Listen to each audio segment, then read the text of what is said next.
В ходе переговоров по урегулированию конфликта на границе стороны договорились на деле реализовать протокол номер 3 Межправкомиссии от 1 мая 2021 года.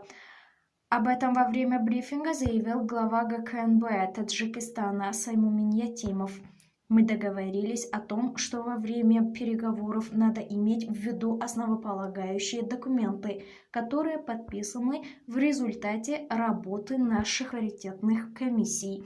Мы согласились в том, что требования протоколов должны быть неукоснительно реализованы, заявил Ятимов сегодня, 29 января, после переговоров с главой ГКНБ Кыргызстана Камчибеком Ташиевым.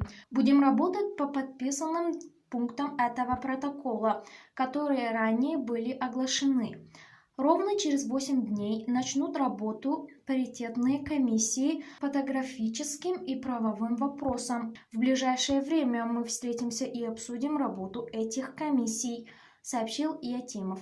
Генерал добавил, что сегодня хоть и не подписали никаких протоколов по итогам встречи, но есть вещи, которые дороже, чем протокол. Мы дали слово, пожали друг другу руки, что будем реализовывать то, о чем мы договорились и обсудили. Эти вопросы будут непременно отражать интересы двух братских народов, подчеркнул глава ГКНБ Таджикистана.